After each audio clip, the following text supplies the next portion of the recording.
अगर आपको ये नहीं आया तो एग्ज़ाम में प्रॉब्लम होगी।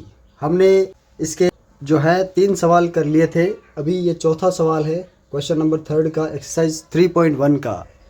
तो वापस आप लोग देखिए, हम लोग वैसे पहले वीडियो में ये सवाल पिछले वीडियो में कर चुके हैं, तो आप लोगों को इस सवाल को जो है ध्यान से देखना है और थोड़ा सा हम फास्ट इसको करेंगे। यहाँ पर हमारे पास में A1 की वैल्यू है जी 5, B1 की वैल्यू है हमारे पास में -3 एंड C1 की वैल्यू अपन ले ले 11, A2 की वैल्यू हमारे पास -10, B2 की वैल्यू हमारे पास +6 एंड C2 की वैल्यू हमारे पास -22। कुछ एक जैसा लग रहा है तो चेक करते हैं। A1/A2 इज इक्वल टू 5/-10, तो 5 से 10 कटेगा तो डिवाइड में जो है प्लस माइनस जो है वो ओवरऑल माइनस ही होता था, आगे माइनस लगा दो, यानी A1/A2 की वैल्यू आई है -1/2। इसी प्रकार से B1/B2 की वैल्यू हम फाइंड आउट करेंगे। -3/6, यहाँ भी कट करके 1/2 बचेगा, लेकिन ओवरऑल यहाँ भी क्या बचेगा, -1/2। फिर हम C1/C2 की वैल्यू पुट करें, फाइंड आउट करेंगे। यह है 11/-22। तो आप जानते हैं कि 11 1 जा 11 और 22 2 बार गया। यहाँ भी वैल्यू हमारे पास में 1/2 बची। सभी की वैल्यू बराबर है, -1/2, तो सारे बराबर हैं, और सारे बराबर होते हैं तो क्या होता है जी, आप लोग सभी जानते हैं। A1/A2 is equal to B1/B2 and also equal to C1/C2 and that is all equals to -1/2। इसलिए रेखाएं समपाती होगी। सभी बराबर होने पर रेखाओं की प्रकृति होती है जी क्या, समपाती। अनेक हल होंगे, अनंत हल, मैनी सॉल्यूशन, और समीकरण युग्म होगा संगत।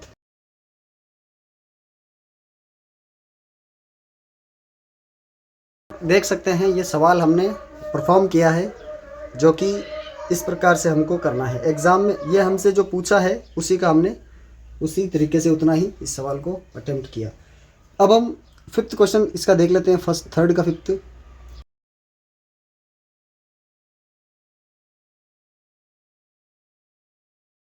यहाँ हमें A1 की वैल्यू पुट करनी है। Value of A1 is equal to 4/3, value of B1 is equal to 2 and C1 is equal to 8। इसी प्रकार से A2 हमारे पास में 2 है, B2 हमारे पास में 3 है, C2 हमारे पास में 12 है। अब हम A1/A2 करेंगे। A1/A2 is equal to 4/3। देखिए इसको थोड़ा समझिए, पिछली वीडियो में भी मैंने इसको बताया था, ऐसा ही सवाल किया हमने। 4/3 ऊपर वाली भिन्न है और नीचे बट्टा में 2 है, तो इसको कैसे सरल करते हैं। नीचे ऊपर वाली भिन्न होती है तो हर नीचे आता है, तो यहाँ पर 2 × 3 हो जाएगा, तो 2 से ये कट करके आप अपने पास ओवरऑल क्या बचेगा, 2/3। उम्मीद करता हूँ कि ये आपको समझ में आया होगा। अब पुनः हम करेंगे B1/B2 को। ये किस तरीके से, देखिए -2 बट्टा -3, आप देख सकते हैं माइनस से माइनस कट करके हमारा आंसर आ रहा है 2/3, दोनों ही बराबर है। क्या C1/C2 भी यही आता है क्या, चेक कर लेते हैं। 8/12, 4 की टेबल से काटिए, 4 2 जा 8, 4 3 जा 12, ये 2/3। तो इसके अंदर भी आपको यही कंडीशन रखनी है, यानी ये कि ये चीज़ हमारे इस सवाल में आने वाली, क्योंकि तीनों इक्वल है। Because A1/A2 equal to B1/B2 equal to C1/C2 and overall equal to 2/3 है। इसीलिए रेखाएं संपत्ति होगी, अनेक हल होंगे और समीकरण युग्म संगत होगा। तो हम समय बर्बाद नहीं करेंगे, आप लोग इसी को नोट कर सकते हैं इस क्वेश्चन के अंदर। अगला सवाल हम देख लेते हैं। क्वेश्चन 4 हमें पूछा गया है कि आपको संगत है या असंगत है ये पता करना है, पहली चीज़, जो कि हमने पिछले क्वेश्चंस के अंदर किए थे, सेम प्रोसेस है। दूसरा, अगर संगत है तो फिर आपको ग्राफीय विधि से हल करना है। बोला गया है क्वेश्चन के अंदर, संगत है तो कौन सी मेथड से इसको सॉल्व करना है इक्वेशन को, ग्राफिकल मेथड से, यानी ग्राफीय विधि से, आलेखीय विधि से। तो पहला इक्वेशन हमको दे रखा है इसका,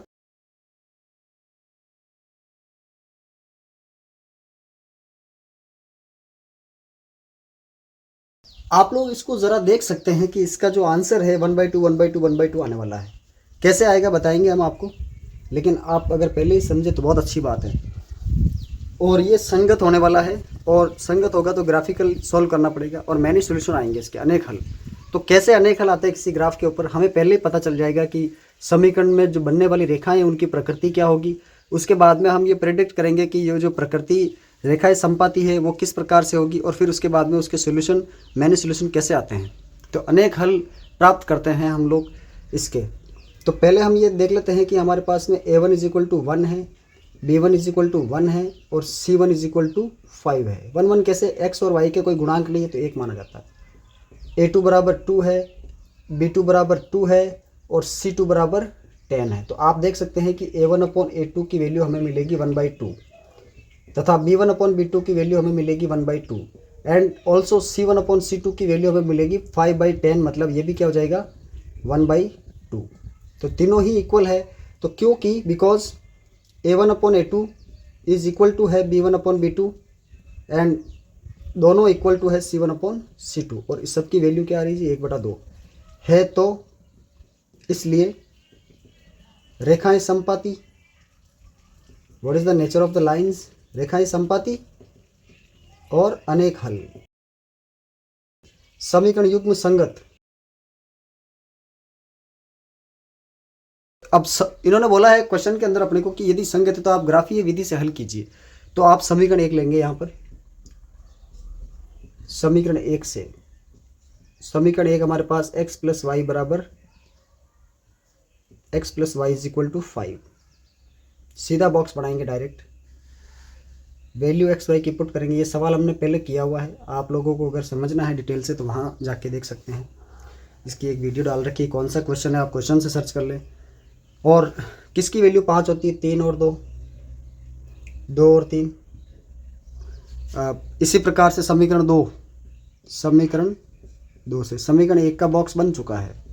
तो समीकरण 2 से, समीकरण 2 हमारे पास में है 2x plus 2y is equal to 10। इसको अगर हम सरल करें, सभी में 2 का भाग दें, तो ये भी क्या बन जाएगा हमारे पास में, पहले जैसा बन जाएगा, x plus y is equal to 5। तो ये भी उसी प्रकार का बन गया, तो इसका भी बॉक्स सेम बनेगा। और आप देख सकते हैं कि सेम बॉक्स के अंदर संपाती रेखा है, लेकिन मैं इसको थोड़ा अलग तरीके से लूँगा। अलग तरीके से कैसे सर, जैसे कि 1 और 4 भी तो 5 होते हैं, 4 और 1 भी तो 5 होता है। अलग क्यों लिया सर, ऐसे ही, मतलब विद्यार्थियों को ये पता चले कि अलग अलग बिंदु लेकर के जो ग्राफ बना रहे हैं लाइन सेम कैसे आती है, तो उसके लिए। तो यहाँ हम ग्राफी रूप से इसको अगर हल करते हैं, सरल करते हैं, तो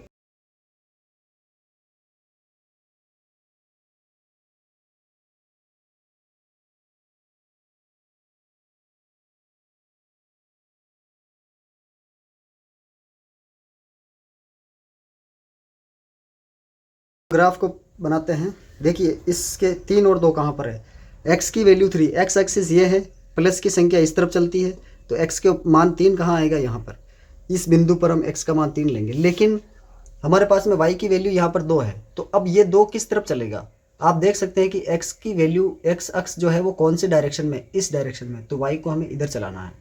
और यहाँ अगर आप खड़े हो तो y किस डायरेक्शन में, ऊपर वाली डायरेक्शन, तो इसको ऊपर चलाना, यानी ये तो जाएगा ऊपर की तरफ और ये जाएगा बाईं तरफ। तो यहाँ पर जो बिंदु आएगा हमारे पास में, ये बिंदु होगा 2 3, ये वाला। इसी प्रकार से 2 और 3, ये 3 2 है, ये बिंदु 3 2 कहलाएगा, क्योंकि x की वैल्यू पहले बोली जाती है 3 2। अब y की वैल्यू 2 3, तो 2 और 3 ये रहा, तो इसका जो है ये यहाँ पर होगा। आप देख सकते हैं, आपको समझ में आ गया हो तो, और पहले वैसे समझाया हुआ है। इसकी स्केल की सहायता से जो लाइन खींचेंगे वो कुछ इस प्रकार से आएगी, पूरे ध्यान से देखना आप लोग। दूसरी लाइन, ये समीकरण 1 बना है हमारे पास में, x प्लस वाई बराबर 5, यहाँ पर लिख सकते हैं x प्लस वाई बराबर 5। दूसरी लाइन 1 4, तो 1 ये है, x की वैल्यू और y की वैल्यू 4, बिल्कुल ये यहाँ पर आएगी, इस रेखा के ऊपर ही आएगा। फिर 4 1, x की वैल्यू 4 और y की वैल्यू 1, तो ये इस रेखा के ऊपर आएगा, यानी दोनों बिंदु इसके ऊपर ही है। मतलब दोनों बिंदुओं को मिलाने पर जो लाइन बन रही है वो इसी लाइन के ऊपर है, तो इसको बोलते हैं संपाती रेखा। और संपाती रेखाएं, 2 अलग अलग समीकरणों से 2 रेखाएं बनी है, दोनों रेखाएं एक दूसरे को अनेक बिंदुओं पर स्पर्श करेगी, क्योंकि एक रेखा दूसरे के बिल्कुल ऊपर है। तो जितने बिंदु रेखा के ऊपर स्थित है, अनंत बिंदु होते हैं, वो सारे के सारे बिंदु दूसरी रेखा के द्वारा स्पर्श किए जा रहे हैं। तो इसका मतलब जितने स्पर्श बिंदु है उतने ही सोल्यूशन है, तो मैंने सोल्यूशन, इसीलिए कहते हैं अनेक हल। तो ये आपका चौथे का पहला हमने सॉल्व कर दिया। अब इसके अगले 3 सवाल जो है हम नेक्स्ट वीडियो में कर पाएंगे। अगले वीडियो के लिए आप लोग रेडी रहे और तब तक हो सके तो इनको सॉल्व करने की कोशिश करें।